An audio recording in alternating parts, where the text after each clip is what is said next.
Call this meeting in order. We'll note the presence of a quorum. I'd invite you to please stand. We'll begin with the pledge. I pledge allegiance to the flag of the United States of America and to the republic for which it stands, one nation, under God, indivisible, with liberty and justice for all. Do you want that to label? Good morning, guests, staff, guests, visitors present with us here this morning. First item would be approval of the agenda. Dave, any? No additions.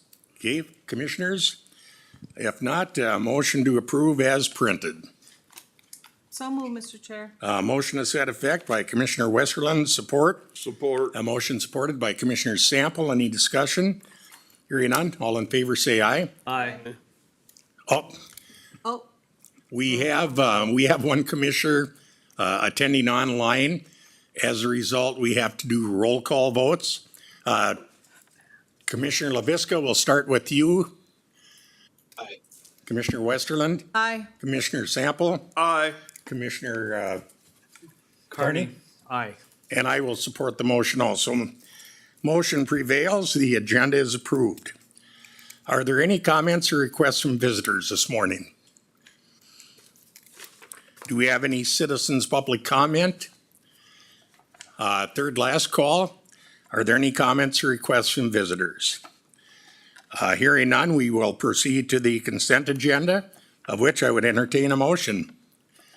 So moved, Chair. A motion on the floor by Commissioner Carney, support. Support. Motion supported by Commissioner Sample. Any discussion?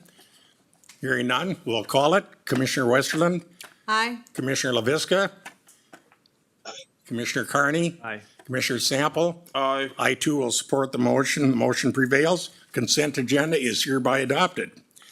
On to a land commissioner, Dennis Thompson. Yeah, Good morning. Welcome, Dennis. Yeah, thank you. Nice haircut. Well, thank you. My summer cut. Well, the item I had before you here this morning was an interesting one that I don't get very often, but we had a gentleman, John McCoy, that had called and asked if the county would be interested in accepting some land as a donation. So after consulting with county attorney, asked Jim, what's the procedure on this? And he said, yes, certainly county can take land, but it's gonna have to go to the county board. So we ended up taking it to the Natural Resource Advisory Committee, who had made a recommendation that the county go ahead and accept this property. Just a little background, the property was purchased by this gentleman in the early 2000s on a tax forfeited auction. So the county actually owned it at one time. His story to me was that he was on the land once and had it logged off. Brecky's logged it here about 20 years ago. And that he was tired of going through realtors and figured that the best place for this land to end up would be back with the county. So it is landlocked. The legal access to it is by foot across county land from the west. The nearest road is over a half mile away, or roughly a half mile away. So it is a difficult property.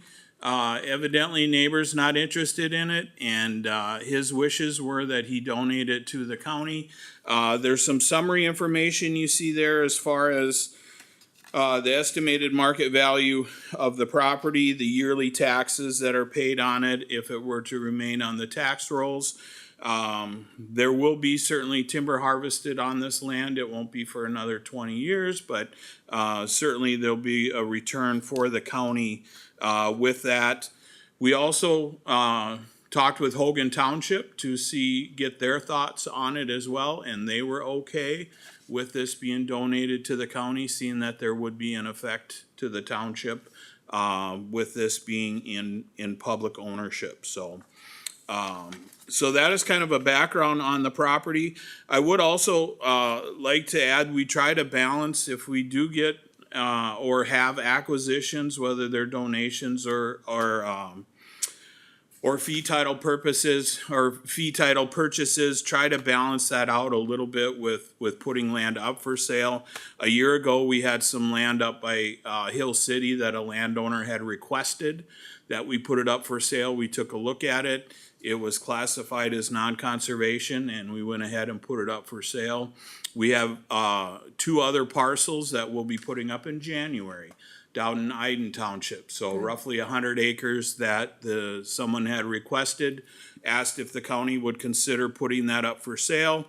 We took a look at it. It's listed as non-conservation, so we are going ahead and are going to go ahead and put that 96 acres or 94 acres up for sale here in January. So trying to balance that out. We certainly don't want to give off the appearance that we are trying to accumulate mass quantities of public land, So with that, certainly take any questions, but looking for a resolution to accept the donation of land from John McCoy.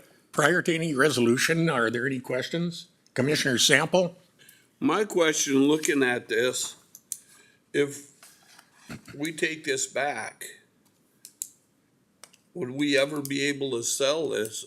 I don't see where there'd be access. Right, you know what I'm saying? Where somebody could get access into that property, because like you said, right now, Right, yeah. it's just, If we accept it as a donation, I don't foresee us turning around and then trying to sell it again. The landowner currently has had a hard time selling it as it is. is that because there's no, That's the primary reason is it's just a really difficult parcel to access. Is there an easement of any sort? There is no easement of any sort to get to it, so, yep, his legal access to it, and he knew this when he purchased it, but his legal access to the property is through the county land. So basically by foot through the county land. and that's swamp, ain't it? It's not too bad, to the north there, but Commissioner Westerlund? If the county allowed an easement for someone, would that? the county would certainly, in cases, we have granted easements. Yeah. However, we do have specifics on those easements. And we typically don't, issue easements if it's over a half mile. We would rather them, worst case scenario, petition the township for a cartway, which, isn't always the best option either. Yeah. And doesn't really, sit well with a lot of townships, so we try to avoid that as well. Okay. The surrounding county land, is that used for hunting? Yep, used for hunting, recreation. We had the chunk to the north there, or that kind of north 160. We recently had a timber sale in there just within the last year. So it is a fairly popular hunting spot and certainly does get used. Cool.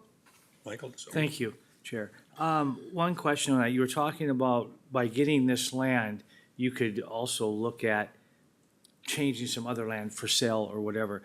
Would you consider maybe having land available for housing, to build housing? Oh, on, yeah, if yeah. there's viable land out there that we could do like an exchange?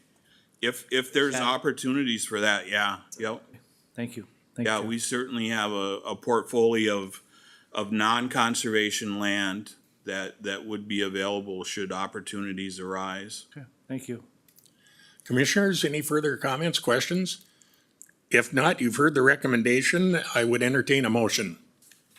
So I'll make moved. that motion, Mr. Chair. Motion on the floor by Commissioner Sample, supporting the recommendation. That motion is supported by Commissioner Westerlund. Any further discussion? Hearing none, we'll call the question. Commissioner Sample, Yes. Commissioner Carney, Aye. Commissioner Westerlund, Aye. Commissioner LaVisca. I too will support the motion. The motion carries.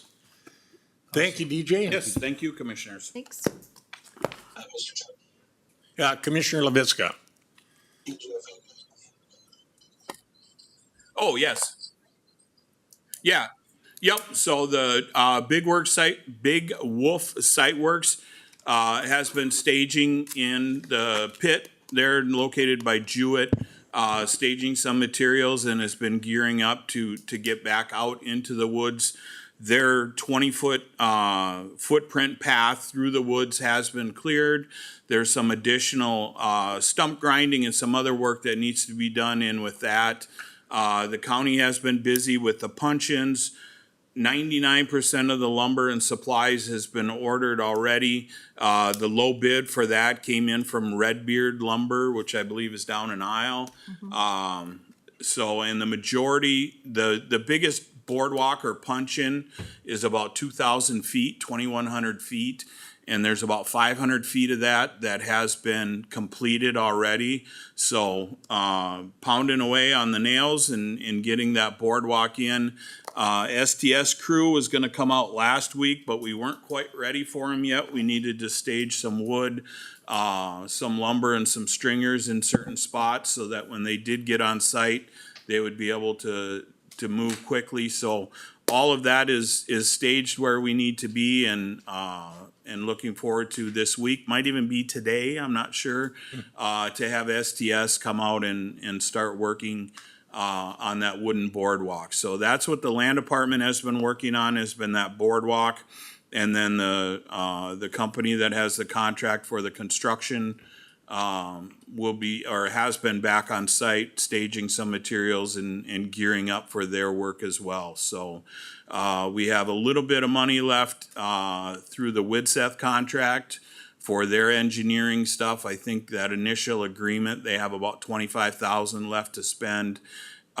Big Works has only, or Big Wolf has only billed us a small amount of what they had bid to complete that project. So right now, the budget is right around 1.1, 1.2 million that we'll be spending out of the 1.5 million. So it's coming in under budget so far.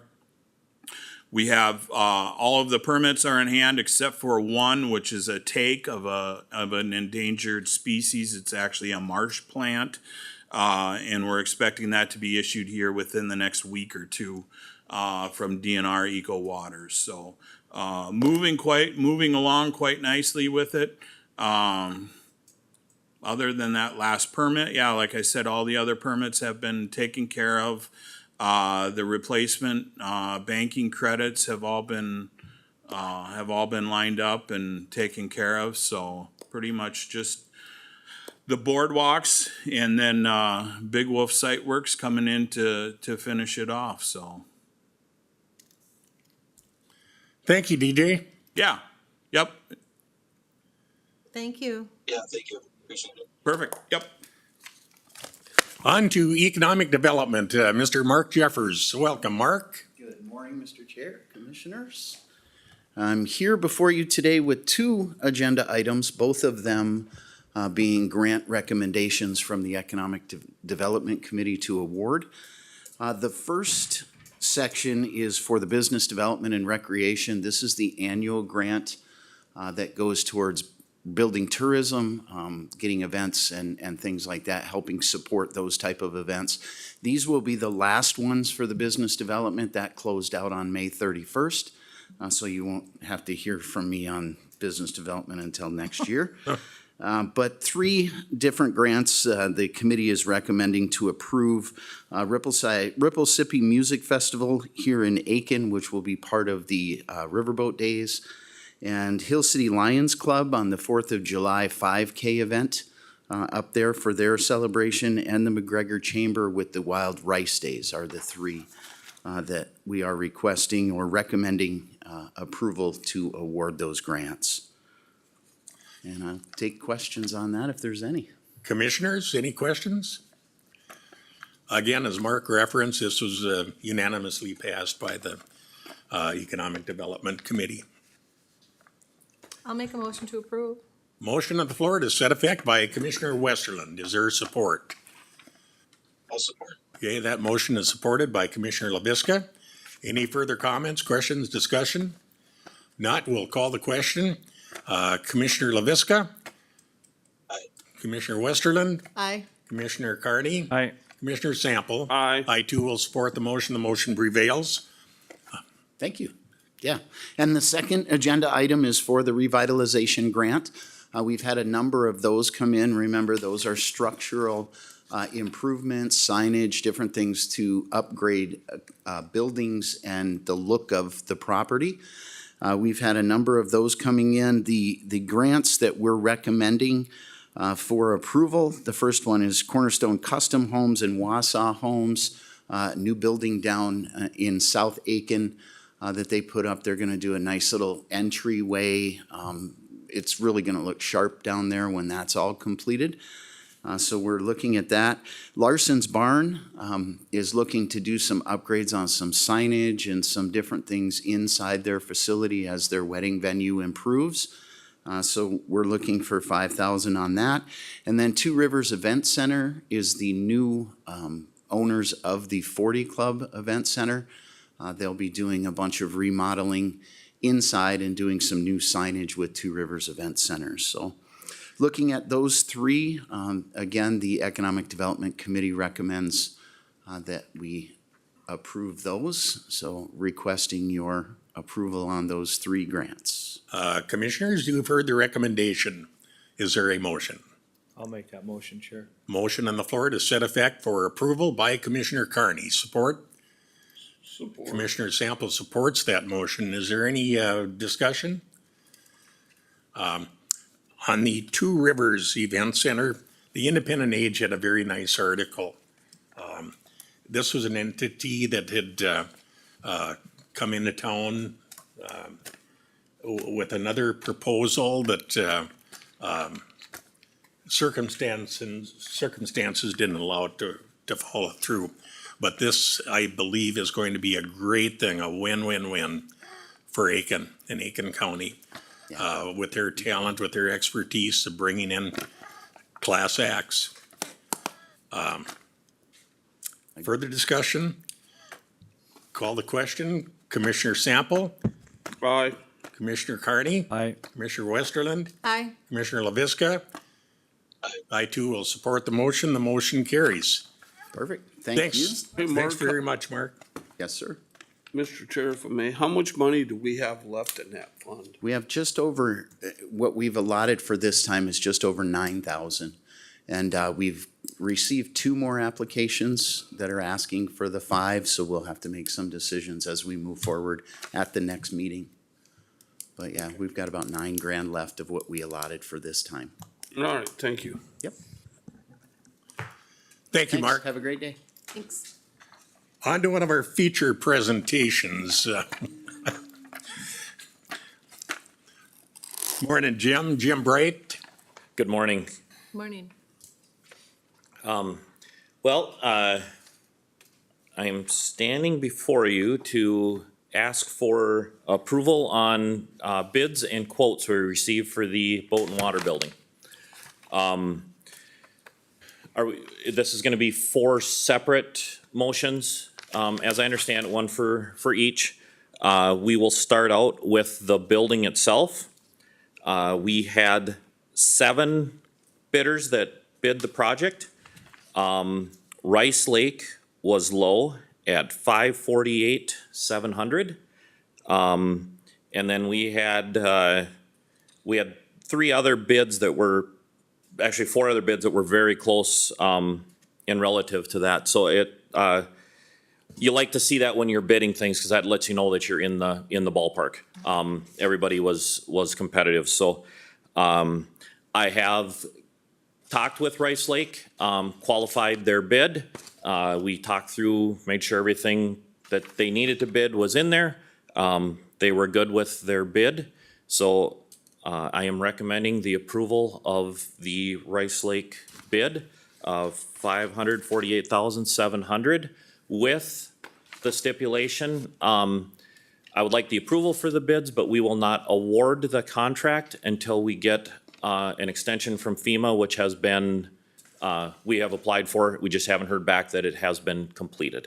So. So I'm presuming on all, that covenant will prevail on all 4. Correct. Yep. I'd like everything approved, but I'm Contingent not upon. going to execute any of it until we get that approval back from FEMA. And we are actually dealing with, Homeland Security down with the state of Minnesota, which is much better than dealing with FEMA directly. So I think we'll get an answer shortly on that, so. Did you want to do a tandem for both FEMA and Homeland Security? They're all one. It's, Okay. it comes from The FEMA conduit? through Homeland Security. Okay, So, so the requested action would entail a contingency, correct. just an FYI. Okay, on the construction of the boat and water building, low bid to Rice Lake, $548,700. A motion would be in order, a contingency motion. Make that contingency motion. Motion on the floor to set effect by Commissioner LaVisca. Support? Is there support? I'll support. And that motion is supported by Commissioner Westerland. Any discussion? Hearing none, we'll call the question by roll call vote. Commissioner Sample, Yes. Commissioner Carney, Aye. Commissioner Westerland, Aye. Commissioner LaVisca. I too will support the motion. The motion carries unanimously. And again, that is on contingent upon FEMA. Second one is, the demolition of the building that they are currently using as boat and water building that used to house assessors, which used to be the highway department building. It's been around, it's been used a long time. So, the demo for that building, R&R Incorporated was low at 20,000 for the demo of that building. And we had two other bidders beside that, 28,000 from Greenway Environmental, and Sarah Thompson Contracting was 38,125. Again, I have talked with R&R Incorporated. Is that Greg? Yeah. Okay. Yep. And he was good with everything that was in the spec, and he had his bid bond in, and he actually asked when I called him, "Can I start tomorrow?" I said, "Hold on." So he's ready to get started as soon as we are. So, On the sheet. It says it's 28 on the Yes, sheet. Mr. Chair, Commissioner Westerland, that was my typographical Okay. error. It should, on that Should be email 20. of supplemental information, it should be $20,000 Okay. even. yep. 20 even?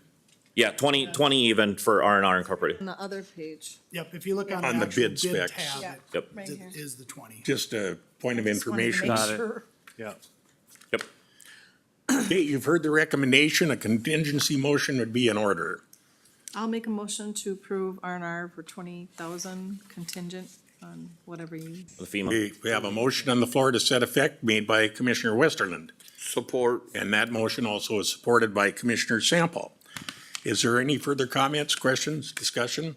Again, low bid, $20,000. Hearing no discussion, we'll call the question by roll call vote. Commissioner Carney, Aye. Commissioner Westerland, Aye. Commissioner LaVisca, Aye. Commissioner Sample. Aye. I too will support the motion. The motion prevails. Low bid is awarded to R&R contingent upon FEMA. All right. Next will be the plumbing and HVAC bid. Lundberg Plumbing and Heating was low at 58,200, and we had 4 bidders for that. Gravel's was second at 64,705. I talked with Tom Lundberg, again, qualified his bid, and he's good to go. So I would recommend accepting Lundberg Plumbing and Heating bid at 58,200. Okay, you've heard the recommendation. Again, a contingency motion would be in order. Do we I'll have make a that motion. motion on the floor by Commissioner Carney approving? Again, on contingency. Support? Support. Commissioner Sample supports. Any further comments, questions, discussion? If not, we'll call the question by roll call vote. Commissioner Westerland, Aye. Commissioner LaVisca, Aye. Commissioner Sample, Aye. Commissioner Carney. Aye. I too will support the motion. The motion prevails. Electrical. All right. And this is a very interesting Well, I guess. quote. I have never seen a quote this close. $4. Holden Electric came in low at 30,977. Dutch's was second at 30,993. So, very, very close, 16,000 or $16 difference in that bid. Very close. And then Antoine Electric was at 34,873. Talked with Holden Electric. We talked through the spec. They had everything included. They're good to go, have been qualified. I recommend Holden Electric, on that. Do you have a question, Mike? I do. Commissioner Carney, Thank you. Holden Electric, is that local? Is that from? Brainerd. Brainerd. Yep, they're actually doing the work, in the HHS project right now. The four of the people that we've had working from Holden Electric either live in Aitkin County or live right in Garrison, over this way. So, Okay. Well, I just wanted to make that Dutch's is Aiken, yes. yes, and we like to try to Crow keep our, County, but he can. okay. All right. They're on the line. I'll make a motion to approve Holden Okay, motion on the floor by Commissioner Westerland, support. contingent, obviously. Do we have support for the motion? Support. Okay, that motion is supported by Commissioner Sample. Any discussion? Mr. Chair, if I may. Commissioner Leviska?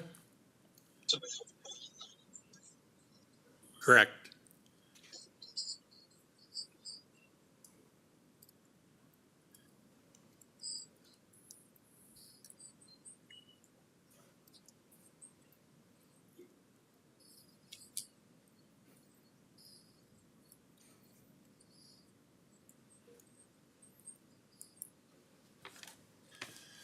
And just a point of information, this is my personal opinion, we do have to adhere to the bid process integrity.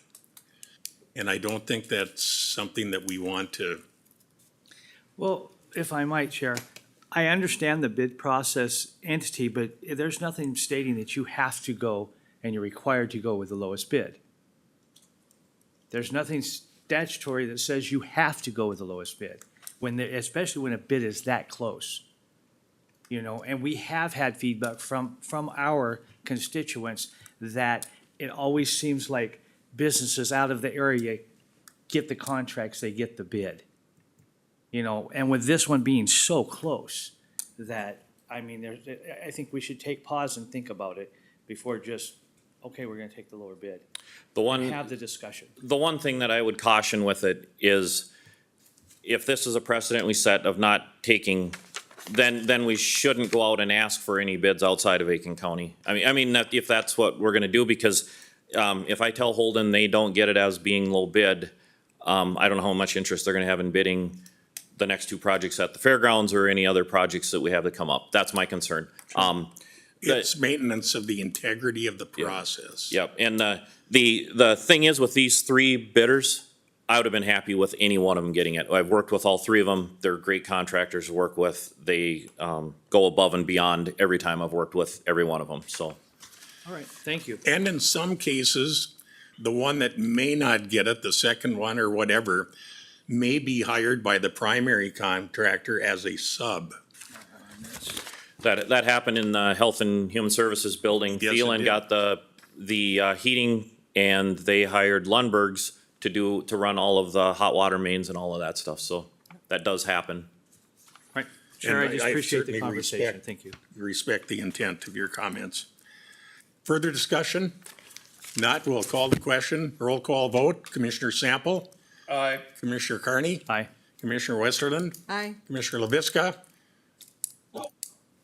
Okay, and I will support the motion. The motion prevails in a 4-1 vote. And, Jim, anything else? What's the time frame on this? Starting date, completion? Yep, pending the approval for the extension from FEMA, which, like I said, I don't have any doubt we're gonna get. It's just getting the paperwork. We are, I believe it was, have the building removed by the first week in August. And then the highway department is doing the footprint for the new building, doing the pad, demolition of the concrete under the building removal, that kind of stuff. They would have that done by the first week of September. And then they will come in, get the pad set up, get the in-floor heating in, get the trench drain in, all that kind of stuff, building complete by the first part of November. So, It's pretty aggressive. yeah, the timeline for the building is a couple weeks for the construction of it, so. And again, this is another example of the county departments helping the county with the highway department doing the excavating. Yep. Saves a lot of money. It just makes sense and a note of appreciation to John Welly and his department. Not only on that work, the work of putting documents together for the bidding process. He and his staff have done most of it. They've just bounced questions off me. I have been so busy with the Health and Human Services building, I haven't had time, but it's something that we had to get out and get moving for the summer. Another thing I would like to talk a little bit about is the budget for the building. We have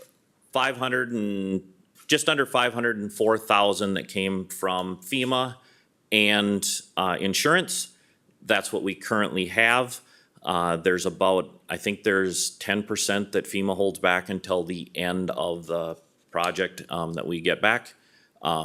And then, I'm sorry, 10,000, not 10%. They were supposed to be 10%, they went to 10,000. So we have a little bit more coming from them on the completion of the project. We had discussed at facilities and we had reserved 200,000 from reserves. And the reason for that is the building without the wash bay is about the same size as the building that we had down at the fairgrounds.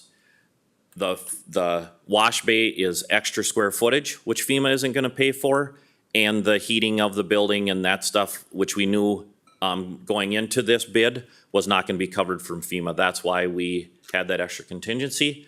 So with the 200,000 contingent, or from the reserves and the FEMA money, we're about 50,000 under what we had planned, so.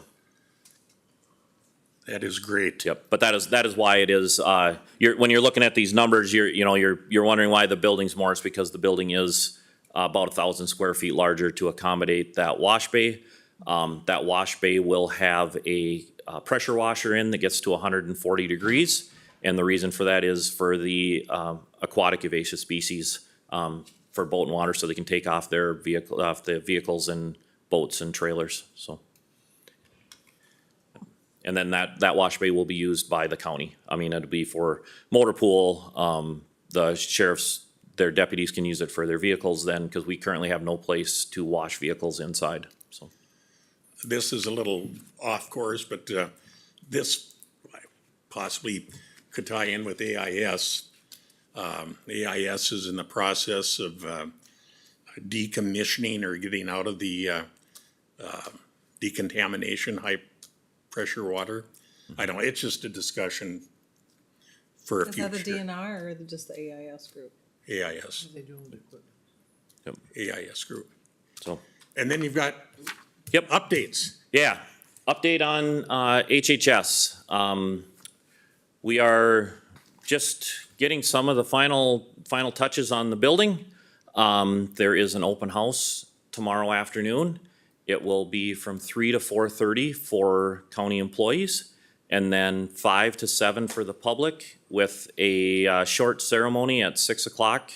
Be a few comments by, hopefully we'll have, there's gonna be representation there from Widseth, Contegrity. Sarah will say a few words.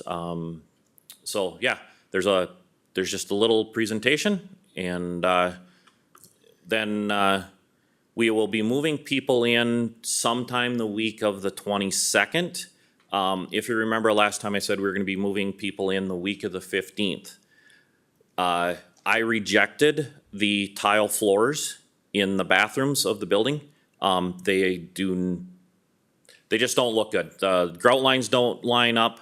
I had the floors professionally cleaned, and we're gonna we're gonna coat them like we've done in our bathrooms here. And once you get all of the dirt and the grime off them and stuff, you can really look at it, and they do not look good. I could not, in good judgment, accept and pay county money to accept those. So we have rejected them, so we will be tearing those out right away at the end of this week. Next week, they figure they will have all of those put back in, and then once that is complete, we will, in that process, we will get our final CO, to allow people to move in, all that good stuff, so. Jim, thank you for riding shotgun on those things. Yep. No, it was, in the grand scheme of things, a week or week and a half late of moving people in, when we're gonna be in this building for 25 to 30 years. It was an easy decision for me to get it done right and be done with it, so. But yeah, everything else is going good. We're getting the heating and cooling systems, are up and running. They're over balancing the system out as we speak. Getting some of the final doors hung. They're doing final touch-ups on paint.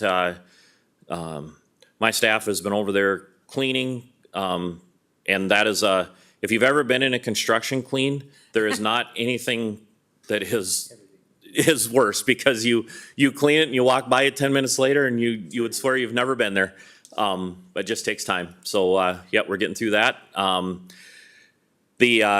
front, you will see there are some fancy 2x4 handrails on the cement slab. Those are just temporary. There will be metal ones. It just takes time to fabricate them, and they can't measure until the concrete is poured. And it just takes some time to get those fabricated. So those are in fabrication right now, but we have the temporaries up. That does meet code, but it's just, there will be a little fancier handrail when it's all said and done, so. Good. But, Great. yeah. Anything new on the fairground buildings? Those are out for bid currently. The bids are due the 18th, and then I will be bringing those to that following board meeting for acceptance as well. The highway department is actually down there today. They just finished up the pad on the exhibit building, and then the maintenance building they are starting on this morning, getting that ready to go, that spot. So yeah, so that's going well. The food building, if you drive down Friday night, Saturday, or Sunday, there's probably a good chance there's a graduation open house going on. There might be a wedding going on. There's very few dates left in the summer of 2026 to rent that space out. It is full right through into September, so. That is so refreshing to see. That is a good thing. So, yep, I'm just waiting, since we had such a cold spring, we wanted to actually seal some of the concrete in some of those other buildings that have never been done, so that you just get that constant dust when concrete isn't sealed. But we are starting to rent those other buildings out for weddings and stuff, as well as the food building, and just the cleanup on it. So the concrete was so cold, every time you'd open up the doors, they'd start sweating. So we're trying to get those warmed up so that we can get them sealed. Just help a little bit with some of that stuff, because they are getting rented. So Good. yeah, Refreshing to see. yeah, it's a good thing. It brings a lot of people into town. You bet it does. Commissioners, any other facilities related questions? No, thanks very much, Jim. All right, And thank thanks you. again for all See the you time you tomorrow. put into the HHS project. Oh, it's been a fun project. It looks nice in there. Can't wait for you guys to see it. Thanks. Thank you. On to Board of Commissioner committee updates. Commissioner Westerland, would you like to start? All I had was Community Health Board, in Itasca, a little group meeting. And that's pretty much it. But I have 4 meetings today, so, You'll make up for it. and 2 tomorrow. Thanks, Lori. Yes. Commissioner LaVisca? Yes, sir.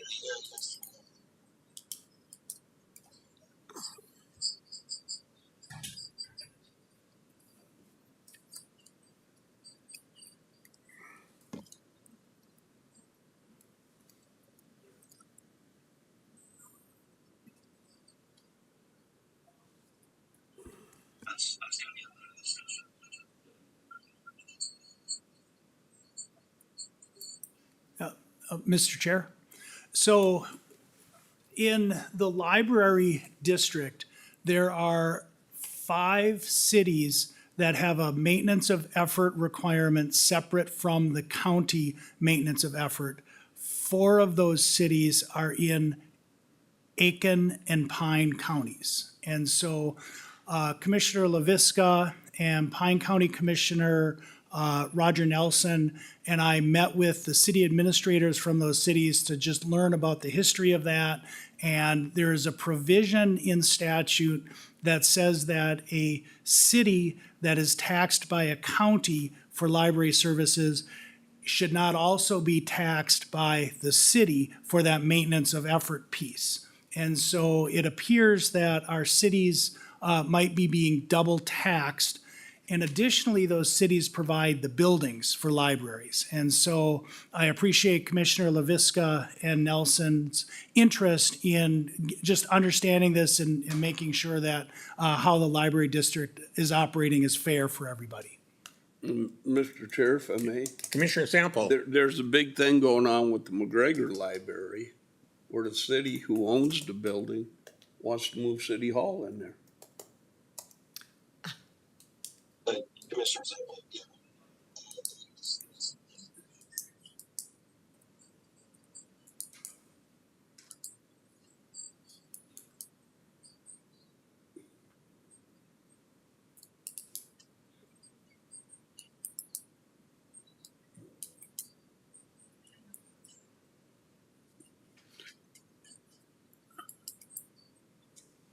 Yeah, and I will tell you that that is a contentious, because the citizens raised the money to build that building, and now City Hall wants to take it over. So the city does not own the library building? They own the library building, but there's a separate group, kind of like Long Lake, that raised a lot of money to build that building, Okay. and the city owns it. And in the city of Aitkin owns the library building, and I believe they do have a maintenance, That is correct. yes. And so typically, the cities that host the library are responsible for providing the building. And usually that's directly owned by the city. There might be examples where it's leased or something else, but I think in Aitkin County, the buildings are owned by the cities, Aitkin and McGregor.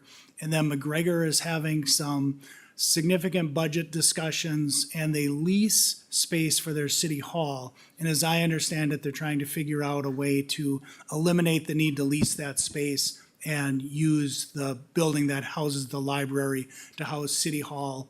And as Commissioner LaVisca noted, that seems like it's moderated to where they want to share the building with the library. Correct. Point of understanding. Yes, well, that's it for me. Okay, Commissioner Sample? Well, I guess I'll start with kind of the good news. And the federal funding, we had put up, and correct me, Dave, if I say this wrong, Congressman Stauber put in for $2 million for the city of Tamarack's sewer problem that they're having, that they're getting fined for. And it got to his final cut, submitted, went to committee, got through committee, 1.1 million. And now we're just waiting for the floor vote. And Tamarack will get 1.1 million. Fantastic. Towards their project, which opens them up for DEET. And down at the state, they finished second. And Senator Farnsworth only got one project. That was number 2 on his list, but this will move it up the list because they already have federal. If it's approved, they will have the federal funding. Brett, what was the first on Farnsworth's list? It was the city of what is that? The mines up there. Yeah, I can't remember. Virginia, No, it's between Hibbing and Grand Rapids. Chisholm, Chisholm, Marble, Cohasset, that's Grand Rapids. Greenway, It's Greenway, Greenway. Coleraine. Coleraine, I believe, don't take that as Yeah, I know. gospel. I was just wondering But- how but- far up it was. Their water and sewer, kinda like Palisade, Yeah, is failing. And that was to the tune of $9 million that they got. And that's basically next year what will happen with Palisade, hopefully. thank you. And I didn't make the McGregor Airport Commission. I had a different meeting. So we had no meeting last night. Today we got the AIS meeting this afternoon at 2. I got the Big Sandy Lake Management Plan tomorrow. And basically that's all I had. Hey, Oh, and the band meeting was just kind of a familiarization. And there is a handout. We're gonna pass that out to all the board members, kind of explaining how the band operates their government and everything. And Mr. Chair, Commissioner Sample, that went out with the Friday update. Okay, thank you. that's it, Commissioner? That's it. Okay, Commissioner Carney. All right, not much going on. Ha ha. I'll let you share a brief on Health and Human Services. Attended the Hill Lake Township meeting last night. It was I wish we could get more participation. Sorry, I wish we could get more participation in the township meetings. We do have a ribbon cutting ceremony this evening at Hill City at 16:30 for the water treatment plant. It looks really good. I'm excited with the effort and the collaboration between Commissioner Sample, myself, the mayor, and this board. Let's see. Other than that, of course, we have the open house for Health and Human Services tomorrow, 5 to 7. And then all of my rest of my meetings are the following week, Chair. Okay. That's my updates. Thank you, Commissioner. We had economic development, of which you've acted on the fruits of the labor of that committee. HHS Advisory Committee met last week, and there were updates. The primary presentation was with Ivan with HHS. It was on mental health and suicide prevention. A very interesting, a very inspiring, a very intriguing presentation by Ivan, and a lot of participation. We've added the 2 new members to the committee, both of which were from my District 1, which have had 2 vacancies for a little while. So we're almost up to full complement on our committee membership. And it's a very vigorous committee. There's a lot of spirit involved and a lot of discussion. It's fun. That was the old recruiter to me that went out and found them people, Mr. Chair. Yes, sir, and applause. And thank you. Brainerd, one watershed, one plan met. That was a week ago. No, that was Monday. A week ago yesterday, Monday. And just basically updates. There are nothing really new. We'll be transitioning to phase 2 of the Bowser grants for distribution to the various projects within the 4-county district. And Airport Commission met. We did get the $1.3 million grant. Lakeland Public Television did a nice, I don't know if anybody saw it, but Yep. Saw it. did a very nice presentation. It was very promotional for the Aitkin Airport. Econ, HHS, Brainerd One Airport. That is pretty much all that I had. Anything else, commissioners? The only thing I'd like to make the comment to Commissioner Kearney is, I sat on the township board, The only time you get people coming to them meetings, Mike, is when you're gonna raise their taxes. Right. Other than that, you never hear from them. So we raise their taxes? I jest. Commissioners, we have a 10 o'clock, not public hearing, but public input session. Let's take a recess up to 10 o'clock.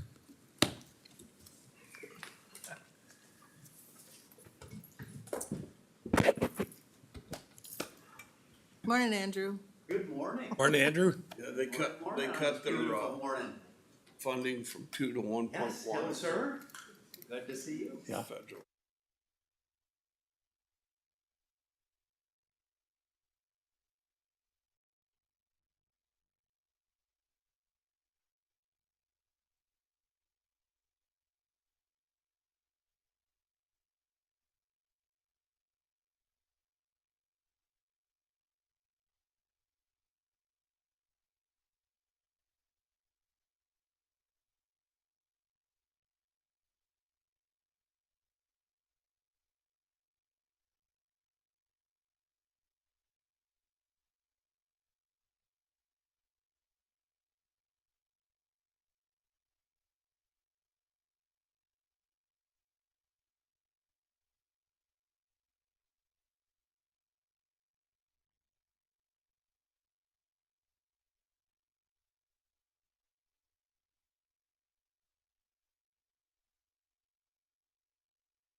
We will reconvene and call the meeting back to order.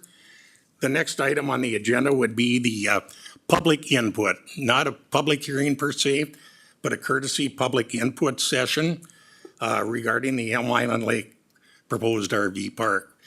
At this juncture in time, I'd like to turn it over to Director of Environment Services for Aitkin County, Andrew Carlstrom. Andrew, welcome. Good morning, Mr. Chair and County Commissioners. Alrighty. So at this time, I'd just like to read the summary of where we're at. Again, this is a courtesy public input meeting today. We do have the proposer here as well as the technical expert, professional engineer. And so for technical questions, if you so deem you would like for him to speak on that. But the summary of the issue is due to public interest of the proposed Elm Island Lake RV Park. We are holding this public input meeting today in an effort to allow the public to address their concerns with you, the county board. The EAW Environmental Assessment Worksheet has been distributed in accordance with Minnesota Rules 4410, and the official public and agency comment period is underway and is being held from May 19th to June 18th. I believe we've only received one written comment at this time. So that's really important that we get in our written comments. The official public hearing will be held with the Planning Commission at a later date and upon meeting the steps of the required EAW process. That'll include, this proposal is a seasonal common interest community. These will be individually sold. There'll be 16 proposed lots, and it's a seasonal park. It's going to require a preliminary and a final plat if it goes forward. And at this time, Mr. Chair, would you like me to give a little background? Yes, with the memorandum? If you would, Andrew, that'd Okay. be great. This is my memorandum dated today to you, the Aitkin County Board of Commissioners. On June 10th, 2025, the Aitkin County Board of Commissioners made the decision for the need of an environmental assessment worksheet for the Elm Island Lake RV Park, which is a proposed residential planned unit development, common interest community. The board ordered the proposers of the Elm Island Lake RV Park to complete an EAW in accordance with Minnesota Rules Chapter 4410. The findings of facts from the EAW Review Committee had three major concerns. The committee agreed that the proposal will increase stormwater runoff, and a more detailed stormwater pollution prevention plan needs to be in place. Number two, the committee agrees that the proposal will affect erosion and soil stabilization, and a more detailed erosion control plan needs to be in place. And finally, the EAW Review Committee, the committee has safety and usage concerns for this riparian development. Since January of 2026, key staff of my department, planning and zoning, as well as a county surveyor, have been frequently reviewing, discussing, meeting with the proposer and requesting edits be made to this environmental assessment worksheet, as well as the editing of the 19 site plan drawings. In order to ensure thoroughness and better oversight, accountability of this proposed project, the proposer agreed to hire a professional engineering consultant, WSB. You'll find that in Figure 8, their memorandum, their summary of findings. WSB engineering consultants who specialize in environmental engineering. They also reviewed and made recommended revisions to the EAW. The EAW in its current form is the result of numerous and combined reviews by Aitkin County staff, WSB engineering, and multiple additions and amendments made by the proposer. In accordance with Chapter 4410, and on May 12th, the county board approved the EAW for distribution, as well as the 30-day public and agency review and comment period, which began on May 19th, and it continues on June 18th. I encourage you to get in your written comments. We anticipate we will get comments from the Minnesota DNR as well as the Minnesota Pollution Control Agency, as well as maybe other state agencies. Upon the conclusion of the comment period, Aitkin County will gather all. So here's what it looks like going forward. Upon the conclusion of the comment period, which is June 18th, a week from this Thursday, upon the conclusion of the comment period, Aitkin County will gather all the comments, discuss, review, and provide a recommendation to the county board within the 30 days after the close of the review period. And what were those dates again, Andrew? That is anticipated to be at the county board meeting of July 14th. Okay. Yes, sir. Thank you for asking. So the EAW Review Committee will provide a recommendation to you, the county board, at that time with findings of facts. The recommendation will be either a determination for a negative or positive declaration on the need for an environmental impact statement. So it would be accelerated to an environmental impact statement if it went that way. The county board's decision shall be provided within 5 days to all persons on the distribution list, all persons who submitted comments during the review period, and to any person upon written request. The EQB Monitor, Environmental Quality Board, shall post the final results. If the Aitkin County Board's decision is to not require an environmental impact statement, and the proposer has sufficiently fulfilled the EAW requirements, the application can now proceed to the Aitkin County Planning Commission for a conditional use permit. And that's anticipated in the month of August. And the EAW is currently posted for review on the Aitkin County website. And written comments, you can read there, aikinpz@aitkincounty.mn.gov, or mailed to myself, Andrew Carlstrom, Environmental Services Director. And with that, Mr. Chair, that gives you a background. Are there any questions for me from the board? Mr. Chair, I have a couple questions. Commissioner Sample is speaking. Mr. Chair, Andrew, I have the letters that are submitted. When it comes before this board, will we have copies of them?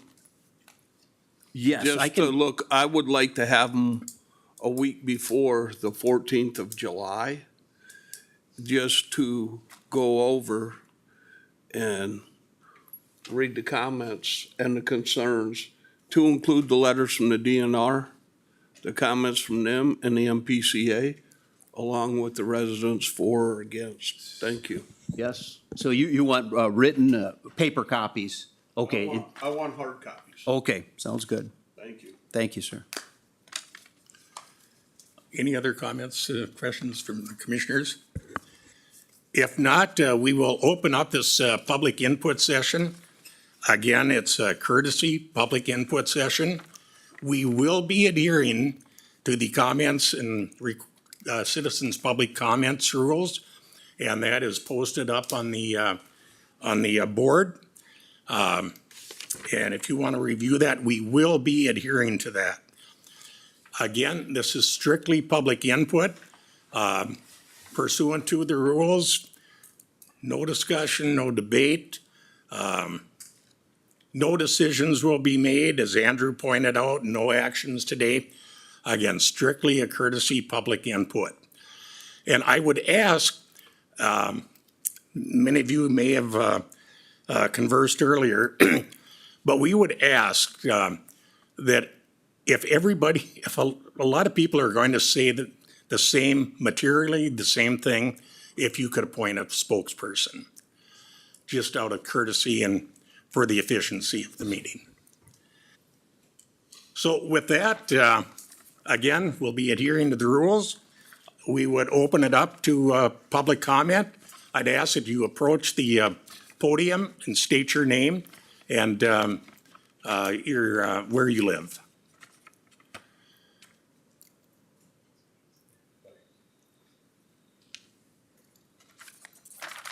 My name is Heidi Lindgren. I would like to, if it's possible, I would like to cede my 5 minutes to Tyler Stevens as one of our spokespeople for this. Okay, thanks, Heidi.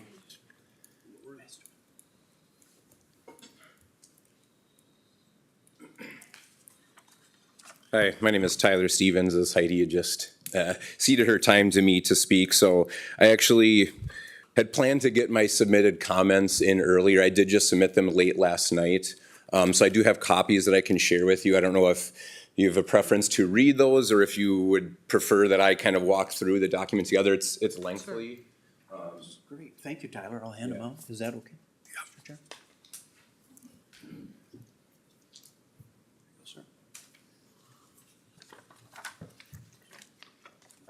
Thanks. I've got more copies here too. Thank you, Tyler. Yes, thank you so much.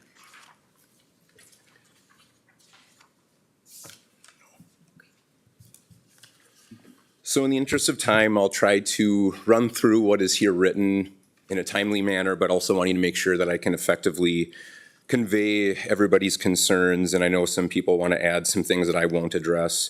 So the first page, as you can see, is just a cover letter, kind of lays out primary concerns. And these are both coming from, myself as the initial author of the petition, as well as, those that signed the petition. But a lot of these concerns were also the primary concerns noted by the county in the notice of decision initially ordering the EAW. So we can see erosion, riparian development, stormwater runoff, and then the status of the hill as actually a bluff. So if we look at page 1, first with the concerns for erosion, the committee is really highlighting that there needs to be a more detailed erosion prevention plan with this project. And although there is adjustments or changes to the grading plan, one of the big discrepancies or inadequacies, I would say, with the engineering plan is that we do not have grading plans for the RV sites. We do have grading plans with the cross sections for the road, but as you can see in the figure I have there, where we look 45 feet out from the reference point of the cross section, it does not show any grading for the RV sites. And that matches with the 100 foot from the initial reference point on the grading plan. So when we're trying to evaluate on this bluff, how much dirt is being moved, how is that going to adversely impact the runoff into the wetland and into the lake? And are the retaining walls sufficient? It's hard to accurately assess the veracity of the excavation estimates when that is not laid out in the plans here. And if we look at page 2 where we talk about, page 2 without getting into the details here, doing some rough estimation on calculations on excavation and fill with those RV sites in the stormwater basins. I mean, we can see they far and exceed what is noted on the estimates with their grading plans. Between the site basins being 809 cubic yards, we're well in excess of that. And, part of that, again, being without an accurate grading plan for the RV sites, it's hard to make that accurate assessment. On page 3, talking about the erosion risks, again, with the retaining walls, they simply state in the plans that there are potential for some retaining walls will be needed for the RV sites. When we actually look at the grading plans, we can see for RV sites 14, 15, and 16, those at the bottom of the hill, there is ranging from 5 to 9 feet elevation difference. That's a pretty significant retaining wall. And I think, again, having more detailed plans on the actual grading for those RV sites and what the retaining wall will entail is going to provide a more accurate assessment of the environmental risks. Okay. With regards to the grading and erosion risk, also impervious area. The county notes 25% impervious area is allowable because that is a threshold that can safely mitigate and minimize erosion risk, especially when we talk about a bluff. And they simply state that there is half an acre, 24.5%. But again, to assess where that is actually coming from, how much of that is the RV sites, how much of that is the road, how much of that is parking spaces, patios, sheds for people to house, various equipment that they need. It's really hard to assess, is this actually an accurate depiction of that impervious area? When 5 we- minutes. That was 5 minutes? Go ahead and conclude, though. I thought I was allowed to speak as a spokesman for more than the 5 minutes on behalf of others here. I will yield to the board. I'm fine with him continuing on with him speaking. I'm also fine. Yep, Okay, we're good. Got since you're everybody Appreciate it. speaking for the group, Thank you. I greatly appreciate that. bet. One of the other concerns, of course, with erosion is the removal of trees. And, that's necessary for developing, to put in these RV sites. And they specifically state in here, I'm trying to find in the plans, in my notes. On page 3, I highlight that tree removal can be kept to a minimum and grubbing of roots can be eliminated at the grading fringes. If you look to page 4, at the top of the bluff, we can actually see that because of prior grading, there's actually grubbing of roots and exposed roots at the top of the hill. This hill's been there for decades. Those roots have not been exposed because of general weathering. Looking at page 5, the concerns for riparian development as noted by the county. One of the primary concerns that was noted in the notice of decision that initially ordered the EAW was that there is insufficient turnaround radius that will allow for fire, first responders, and septic pumping vehicles. And that is a concern for driving off-road surfaces and the potential for significant environmental impacts. With regards to the cul-de-sac, the proposer stated in the new plans that the radius of the turnaround has been increased to 40 feet, which is sufficient for fire, emergency, and septic vehicles. When we look at the county's subdivision regulations, they state that dead-end roads require a 50-foot radius, not 40 feet. And if you look on page 5, where I've got showing the legend for the width of the cul-de-sac, the image on top is from their initial plans, and the image on bottom is from the new plans. That is not adjusted in size. It is the same size as it was with the initial plans. There can be arguments to be made for exceptions, but this is not showing any change from what the county's initial concerns were with regards to the cul-de-sac. And having a larger cul-de-sac is going to increase that impervious area calculation. With regards to the riparian development and the impact of fish population, in the county's notice of decision ordering the EAW, they share that there was concerns that this project could impact health of the lake, that could impact fish, the health of the fish in the lake, and that and I feel that this proposal does not adequately rule out that as a potential significant environmental impact. And so as I include here on page 6, we can see that there is going to be a 14% increase in users on the lake. And when we look, that will be about 10.5 users per kilometer of lakeshore. The DNR published a peer-reviewed study in, I believe it was 2016, evaluating what riparian development will lead to potentially, where is the cutoff, where do we see adverse impacts on boat traffic, development of lakeshore that actually impacts the health of fish.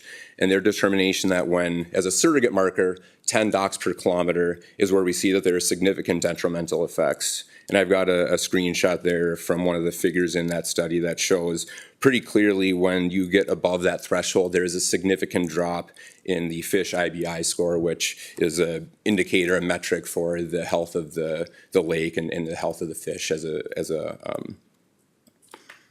a result of that development and the increased activity, removal of aquatic vegetation, and destruction of the habitat. So in the county's submission, or in notice of decision, they specifically state that we acknowledge that there is potential threats to fish population, but this determination would fall under the jurisdiction of the Minnesota DNR divisions of fishery. There was consulting with professional engineering, there was consulting with other agencies within the DNR, but I don't see anywhere in the EAW where there was consultation with the divisions of fishery. And I can come up here and state that it's gonna impact the fish health, but they're the experts in that area, and this, simply the proposers state, it cannot be determined that boat traffic will increase or that fish population will decline. And I don't see how that's a logical assessment based on the evidence I've got presented here. Stormwater runoff, looking on page 7, big concern, as the county noted, in the stormwater runoff, especially with respect to a bluff and the wetland at the bottom of the lake where these RV sites are sandwiched in between. Utilizing HydroCAD to evaluate the amount of runoff that needs to be collected before we can divert that to the stormwater basins. There's multiple issues that I have with how that was done. First and foremost, they're presenting, and you can see there's a disclaimer on the top page of every single page of those HydroCAD reports. It's a sampler that they utilized. It's specifically noted for educational and license for evaluation and educational use only. For any actual design or modeling applications, you must use a full version. I'm not an expert in that area by any means, but reading into HydroCAD, it limits how you can accurately assess various areas, accounting for changes in slope, changes in development where there's different, you may have different surface, whether it's your roadways or grassway or woods. And number 2 is that when we look at the slope that they use in their modeling, they only ever account for a slope of 2 or 8% in their different segments of their runoff. If we average the slope from the top of that basin at the bottom of the hill to the top of the bluff, it is 20% grade. And if we look at the map as I have laid out from their engineering plans on page 8, the entirety of Tier 1, which is the red dotted line, between there to the, sorry, I'm drawing a blank here, the wetland at the bottom of the lake, which is not delineated on this map, but the wetland is just, right below the road. That is an entirety, as it's noted in their initial plans, is 92,000 square feet. They are only calculating 42,000 square feet. Well, and collectively with the second basin at the bottom of the hill, 49,000 square feet. Of course, not the entirety of that 92,000 square feet is draining to the basins, but when you look at their engineering plans and where it shows the water is running, we're missing a large chunk of land, because in addition to that 92,000 square feet in Tier 1, there is a decent chunk of plus or minus 10 to 20,000 square feet within Tier 2 that includes much of sites 9 and 10 in the surrounding areas in that driveway that will also be draining to those lakeside basins. And so between using educational modeling, inaccurate, or really the watershed that is draining to those basins should be delineated on the map, because it's not clear where that 42,000 square feet is coming from, where the 7,000 square feet is coming from. And to assess the environmental impacts of this plan, it's almost impossible to do so to know if those stormwater basins are sufficient. And the last thing I'd really like to touch on here on page 9 is the bluff classification of this hill. I know that's been a point of contention with the initial petition when this was brought up last year. And the proposers state that they reached out to the DNR, Ricky Hoffman specifically in their shoreland division, to determine, is this a bluff? And I actually called and followed up with Ricky Hoffman in December. He was unaware that there was a previous certified on-site survey. He was not at the site, and he was not given any documentation of an on-site survey. He was simply responding to an email. And I know it's getting into a little bit of a he said, she said, but if we look at the DNR's recommendations on how we actually identify a bluff, it says that on-site measurements are still conclusively needed to make that determination. Using GPS and LiDAR data is really hard to get an accurate pinpoint on where that bottom of the hill is, where the bottom of the bluff, the toe of the bluff. Aitkin County shoreland ordinances, as well as Minnesota rules, as I've gotten noted there on page 9, states that the toe of the bluff needs to be assessed and determined by finding the point on the ground on the hill where there is 50 feet away, there is a 9-foot rise in elevation. That is impossible to accurately assess with LiDAR data, and that's why standard practice is doing an on-site survey. And so all the above concerns I've mentioned, when we look at this bluff determination, it significantly changes and makes all of those arguments a moot point because we cannot develop any structures in a bluff.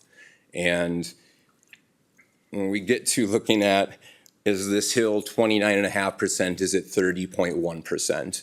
The risk for erosion is not vastly different, but there's a reason that there is a cutoff because there is significant risk for erosion, especially when we look at this hill being a high, almost entirely sand.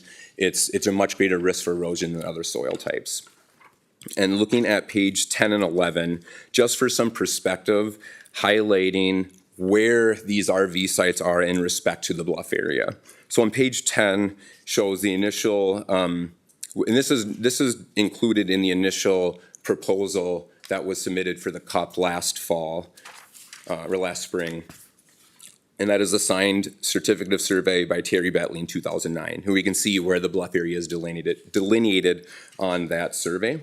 And so if you look at page 11, what I've done is I have transposed the bluff area, thank you, onto the proposed engineering plans, and we can see very clearly that 3 of these sites, a large percentage of those sites falls directly within that bluff area. I think really that is it for what I have to share. I greatly appreciate the grace with giving extra time to voice my concerns. Again, I know I've submitted it very late, so if you guys are able to read in its entirety at a later date, I would greatly appreciate hearing everybody's concerns. And again, this is the first of a multi-step process. Absolutely. Yep. Understand. Mr. Stevens, thank you, first of all. And we omitted to ask you your place of residence. Oh, yeah, sorry. 31701 Oriole Avenue on the lake. Okay, thanks very much, sir. Mr. Chair, can I ask Mr. Carlson Yes. a question? Questions directed to, Yeah, and just so you know, Board, in technical questions, I'll defer to the professional engineer. Well, this is my question to you, Andrew. Is this a bluff or is this a hill Bluff or a steep slope? or a steep slope? Yeah, it's reported, they surveyed, they were out on ground surveying in the fall of 2024, and it was determined as a steep slope. Okay. Do you want to? no documentation for that in these plans. Okay. Okay, I mean, that was just my question, just for clarity. Is it a bluff? further public input? Okay, my name's Ed Stevens. I'm Tyler's father, by the way. We've asked several Place of times. residence, sir? Oh, I live in Elk River, but I own the lot right next door. We've asked for that survey many times, numerous times, and I guess I'm kind of curious on the fact that you would survey it after you've changed the slope, you've removed dirt, you brought in a skid steer, and shaved the top of the slope off, or bluff. Last survey that we had seen, it was a bluff. You took and removed dirt from the top, and then there's no way to show how much dirt has been moved at the bottom because there was a large pile of stumps that was burned there, so you cannot tell. And like Tyler said, 10 feet difference can change it from 31.2 to 29.6. And either way, it's a steep slope, and we're digging into that steep slope to put campsites. Now, there's lots of places. I'm not denying that Aitkin County needs a campground, but this is probably one of the least likely spots to put a campground. There's many other lakes, there's many other places to do it. To risk that lake because somebody feels it should be developed. We're right at the limit, like Tyler said, for the docks, and I don't want to repeat that. I guess my question is, why are we looking at this now?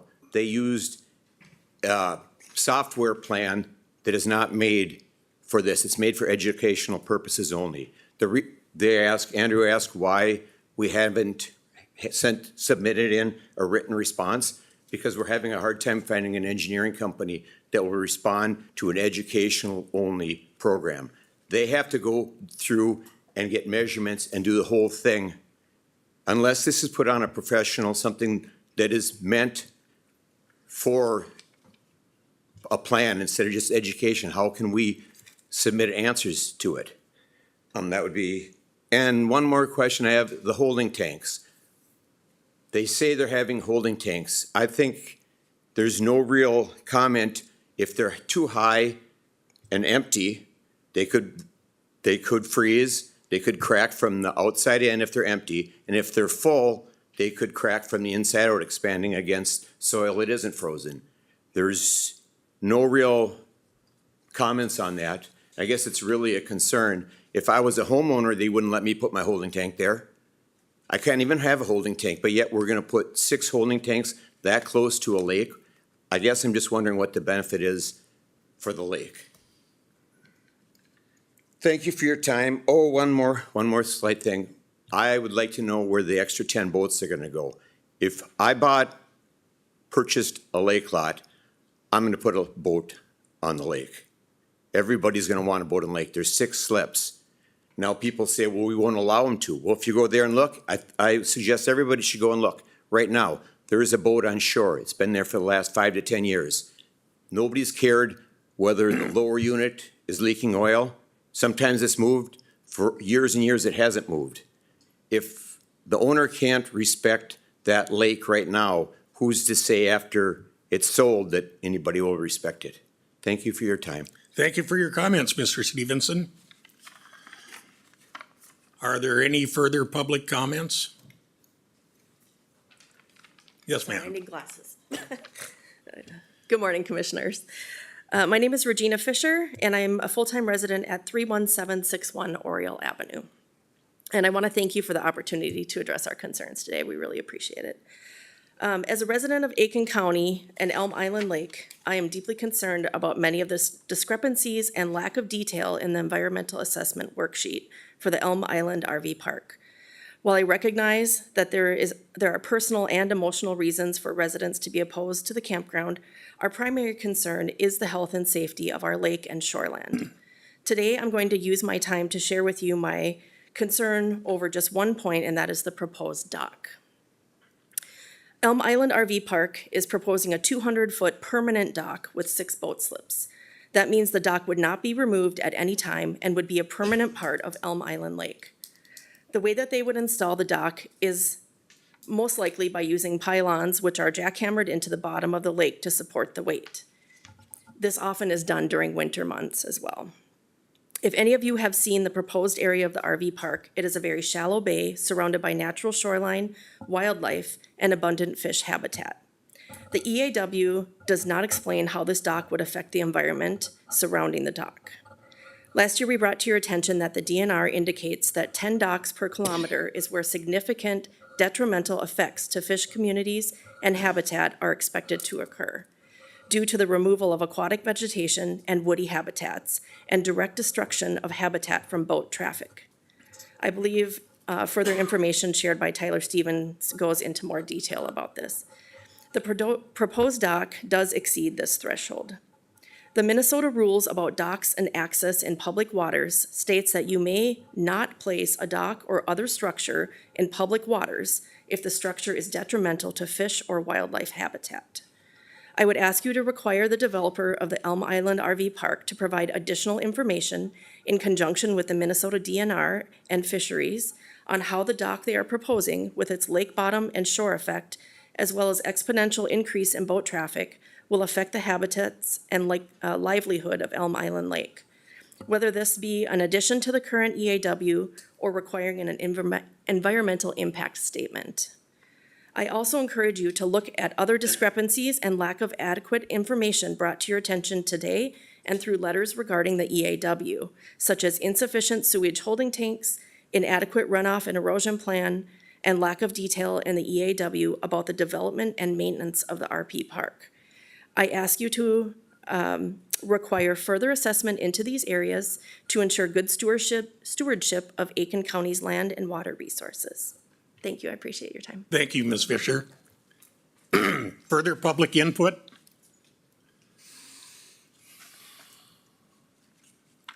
Hi, my name's Terry McCool. I'm going to be speaking on behalf of Billy Lindgren, who lives at 31317, just south of this property. Your name again, sir? Terry McCool. Terry McCool. So she's had the farm there since the 1800s. The family's had that, and now we've got 3 lots next door that want to put 16 RV spots. The Environmental Quality Board suggests submitting comments about inaccuracies or show areas where there is not enough detail given to the project. We'll provide written comments to the county that wanted to share just a few examples with you this morning. Item 7 on the chart that talks about adaptations that can be made, make the project more resilient over time by saying they want to minimize transportation of invasive species. There's not any description about keeping the invasive species away from the project, and more importantly, there is no description about adaptations that will be made for the fish, wildlife, and rare features. Several of these species are in and near the project site and listed in the document. Item 10A, Part 1, asks to describe existing land use of the site as well as areas adjacent to the near site. The document only talks about the site. It does not mention our neighboring small farm and other neighboring residential properties with homes on them. Item 10A, Part 3, asks about zoning. The area is in a mapped floodplain. However, the floodplain zoning and related information is not included in the EAW or site plans. The base flood elevation, the regulatory flood protection elevation, and highest known water level should be in the plans and discussed in the EAW. Vague statements without numeric values do not provide the needed information. Item 10B asks to discuss the project's compatibility with nearby land use and zoning while concentrating on implications of environmental effects. The EAW does not address any of the surrounding residential or agricultural land uses. This section also does not discuss the consistency of the project with any of the zoning ordinances. At minimum, it should discuss the many land use variances needed to produce this project. Item 10C asks about mitigation for any potential land incompatibility. The only mitigation mentioned is keeping a vegetative buffer. The statement is inconsistent with the tree removal plans in Appendix H. The tree removal plans show tree removal from the wetland at the edge of the lake up through the proposed road and steep slopes where the first row of RV sites is located. The plans also show tree removal within the property setback on the north side of the project and right up to the property on the south side of the project. The plan would remove more trees along adjoining properties and between the lake and RV sites instead of maintaining a vegetative buffer. Section 11 discusses soils, includes a table with types and percentages of soils. The soil map is included in Appendix A. The information in Section 11 and Appendix A incorrectly includes 2.4 acres of neighboring property, making the map and soil calculations inaccurate. What makes the area even worse is that the wetland delineation for the project included a soils map that showed the correct project area and soil percentages. Using the correct project area will show that 38% of the project area is Monaga loamy sand with 12 to 25% slopes, rather than the 28% the map currently shows. This is important because the sand on steep slopes is highly erodible and permeable. Section 11 also asks to identify limitations of the soil. Guidance for this section specifically asks about steep slopes, erosion potential, and highly permeable soils. All of these limitations are seen at the project site and can easily be determined by using the soil survey information. None of these limitations were discussed in the EAW. These types of errors and omissions make it difficult to determine what information is reliable. Section 12 discusses water resources throughout the section. Changes are identified, however, the environmental effect from these changes are not discussed. One example is the connecting 2 different types of wetlands with a culvert. This action is stated, but environmental effects like this change the water levels, which can result in changing the plants and animals in the wetland and the function of the wetland. The main point of the EAW is to provide information. However, this EAW has several inaccuracies and does not provide enough information. The items I pointed out include clear inaccuracies and missing information. These items were easily verified. When there are so many inaccuracies, it clearly shows the need for an environmental impact statement. Thank you for your time. Thank you, Terry. Additional public comment?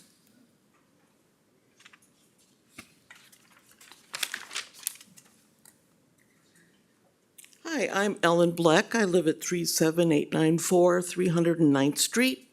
So we are 4 lots from the public landing. I am concerned about the landing. You have 16 boats, 6 docks. Where are those other 10 boats gonna be put in and stay? How much room does our landing have for 10 trailers? Now, this isn't gonna happen every weekend, but major weekends, our lake is busy. Our neighborhood is probably at 90% on the west side of the lake. So we have a private road. There is not room to park down our road. They're gonna end up out on Deer Street. If you have not seen the lake, I would encourage you to contact my husband and I will take you out on the lake so you can see the landing and see what they're all talking about. And our loon that has a new baby that was born over there. Thank you, Ella. Further public comment?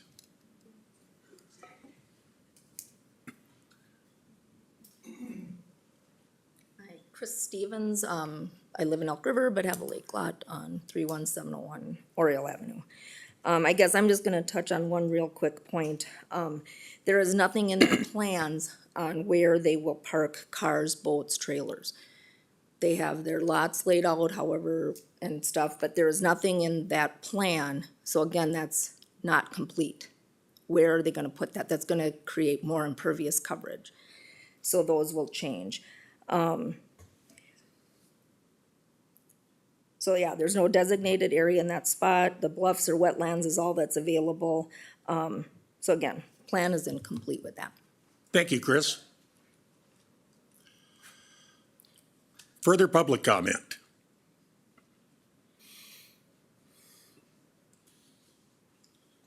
Morning. Morning. My name is Greg Bleck. My wife has already spoken, Ellen. We live at 37894 309th Street. So we're on the opposite end of the lake from the proposed campsite. I guess myself, seeing what's proposed and the grade level that this campsite's gonna be on, it's all on a hill. Call it a bluff, call it whatever. It's steep. If you're looking at only Class 5 gravel being used for this entire road, no matter how you put the road in and use the swales for the ditches, you're gonna have erosion. That's gonna be a big problem. Now, that road being 24 foot wide is great if everything is in good condition. Once you get some of that eroding, then you've got problems where, okay, presently the campsite is proposed for 2 cars per campsite. Okay, where do you go with the boat trailer? There's only 6 boats, slips. Okay, so you've got maybe other boat trailers coming in. Maybe you've got ATVs, UTVs, their trailers, and those vehicles also being put in. So it's gonna be crowded along this road. You get a busy weekend, you're gonna have cars, trucks, trailers all along this road. When do you have an accident where you need emergency vehicles in? When it's its worst condition. You've got most people there at the time. Just like you never have a flat tire in your driveway on a clear day. That's where you're gonna have, your problems are gonna be on a busy weekend. It's gonna be full. You've gotta try and get emergency vehicles into a crowded road. And you gotta be able to turn them around. It's a dead-end road. Even there's a turnaround. You may have to back fire trucks down or emergency vehicles. Good luck with that. The other factor is just basically the human factor. You're gonna have more people bringing in more people, more cars, more trailers than what is originally planned. You say 2 cars? Well, let's see. Your friends are coming up for the weekend or your kids are coming up for the weekend. What are you gonna do with them? Where are they gonna park? Is there a contingency for extra overflow parking? Now, if you've got overflow parking, you've got additional things coming in and out. So you've got road degradation. Who's covering the additional expense for taking care of the roads? Who's gonna be taking care of this Class 5 gravel road in and out? And Oriole Avenue is gonna have more traffic on it. Who's covering that expense? Is that gonna be shown? Now, those are the main things that I have to cover, is the fact that if you get people in there on a busy weekend, you can be looking at true disaster. If there's a fire, there's an emergency, and you've got a load of people in there. So just a proposal. I don't like the way it's laid out. I think you're trying to put 10 pounds of crap into a 5-pound bag with 16 lots. And so I don't know where you're gonna go with the additional people. That's all I have to say right now. Question is, okay, Russ Sampson, being the owner of this property, is he gonna be a resident here? Highly unlikely. So he doesn't care. He wants to grab his money and run. Sir, again, I'd like to remind you of the rules of character assassination or anything relative. Just a word of caution, Greg. Okay. Please excuse that last statement, but that was my personal observation. We just want to maintain the integrity exactly of the issue. Okay. Please strike that last comment. Thank you very much. Thank you, Greg. Are there any further public comments?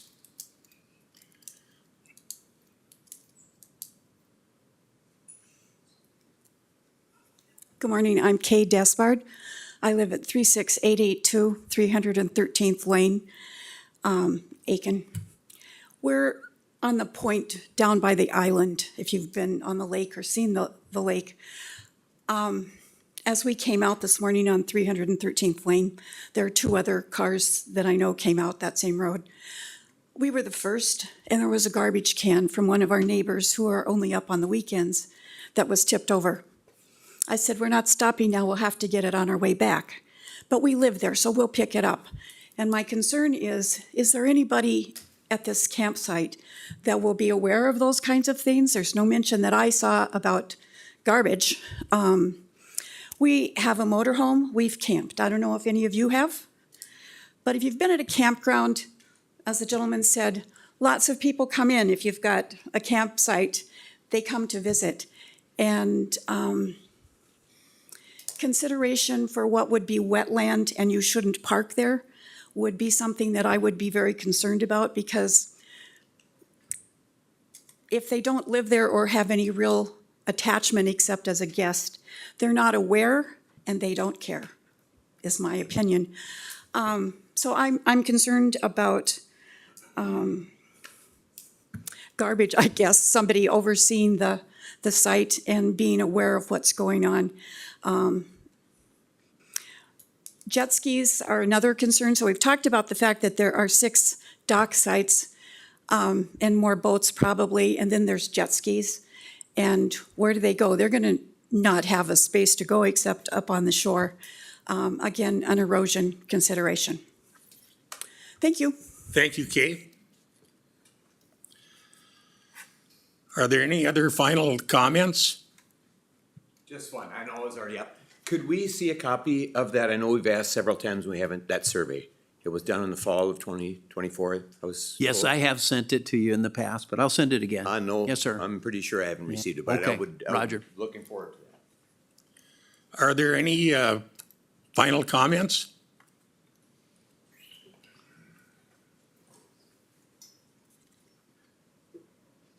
Good afternoon, just a short one. Your Brian name, Puck- sir? Brian Puckett.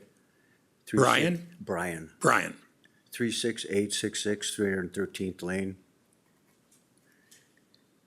And pretty much everything that was said, I would have covered myself, but I just wanted to thank the board for their time to hear us and to take the time to actually look at this, investigate it, and hopefully do the right thing. Thank you. Thank you, sir. Are there any other final comments? Yes, sir. My name is Dave Rose. I'm the project manager. I just want to bring you up to, for you guys that aren't familiar, the RV parks are managed under Minnesota Department of Health, the same one that does your hotels and everything, okay? There is if you want to look about rules, you know, somebody asked about dogs, somebody asked about garbage. There is a rules book. It's actually a book of everything from one end to the other. It goes from the garbage dumpster, how many dumpsters, how many feet apart, quiet time is 11 till 8 in the morning. I believe there's been talk about making that even shorter. There's what size each lot has to be. Pets have to be on a leash. It's a speed limit in the park. The park manager's job and hours, signage in the park for speed limits. It's literally like people say, well, what about this rule, that rule? If you guys, when you go home tonight, just punch in DNR management, or not DNR, Minnesota Department of Health managers, and it goes right down to junks. You can't have a car set. And it's a whole rules, like people are saying about, you know, on parks, so you make up a set of rules. Well, you just go right on down what their rule is. The lot size themselves are 2,000 square feet. We're talking about parking. The pad to put your big motorhome on is only 400. So each lot pad is 10 by 40 approximately, 400 square feet. The whole lot is 2,000 minimum. So that's another rule. But anyway, and then also as far as all the structures, all your government agencies, the plumbings, Department of Labor and Industry, electrical, everything is right down to what size wire, what size water. It's all inspected before it goes in. All your sewer, everything there's a watchdog for you guys. They come on site the whole time you're building, and I'm sure you guys, you know, they come on site and check it. And the only other comment I got, there was no dirt removed and the bluff changed. That we cleaned up trees, which we had permission to do. That's the only other comment I got. Thank you, Mr. Rose. Thank you. Final comments. That was part of why we're here, is because the Again, sir, if you could use a microphone. Sorry. And again. Yeah. But this is why we're here, is to comment on the EAW, and all that information should have been provided in the EAW, because that's why it's put forward. So I don't know why they didn't include it, and that's why I feel like they need to go to the next step. This is one of the purposes of this courtesy public input. Yeah. Just to air all these things. Any final closing public comments? Second call, closing public comments. Third and last call.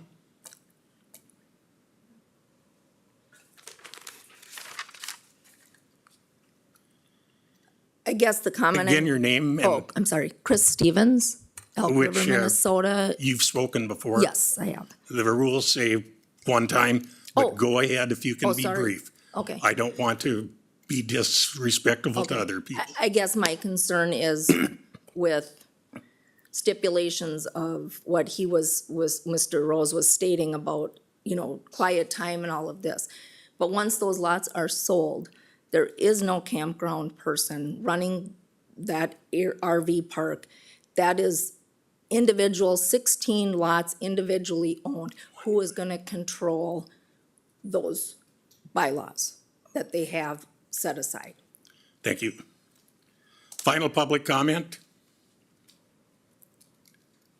Final public comment, last call, final public comment. If not, on behalf of the board, Environmental Services for Aitkin County, thank you for your interest, your attendance today, and for your input. Technology does have a place. And if you'd like to review or recap this meeting, it will be available on YouTube. And that will give you a chance to reiterate, digest everything that's happened, not only here, but for the entire meeting. It's on YouTube, or you'll find it on the county website. In conclusion, Andrew, could you just outline the next steps? Yes, sir, Mr. Chair.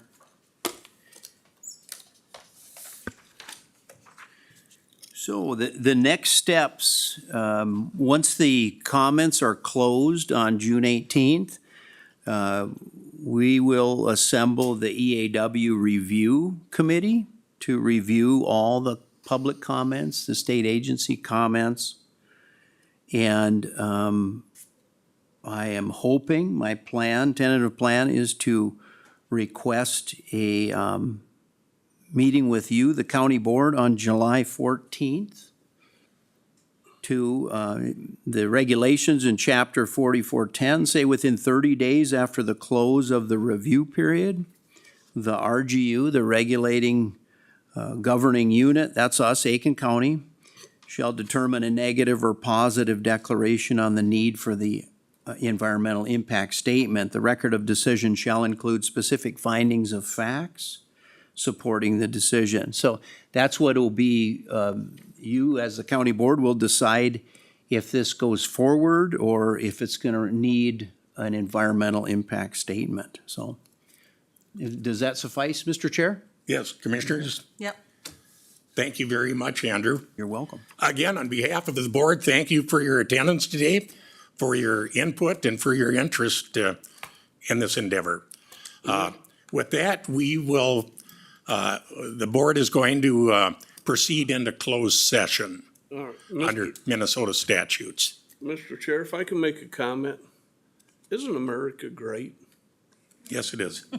Isn't America great where people can come, whether you're for a project or against a project, and be heard? That's right. I want to thank you all for coming personally, because it's good to hear both sides. And when we got to make a decision, I don't live on Elm Lake, but I appreciate you guys showing up and voicing your concerns. Thank you. Thanks, Commissioner. Again, the board will be proceeding into a closed session. Thank you, everyone. Mr. Chair? Thank you. Just note that the Yep. closed session is for labor negotiation strategy, has nothing to do with No, it has anything. nothing to do with No. this. Hopefully, we made Thank you. that clear. Will this closed session then be on YouTube as well? No, it will not. It's a different. Dang. Different subject. As the administrator said, it's a negotiation issue. Yeah.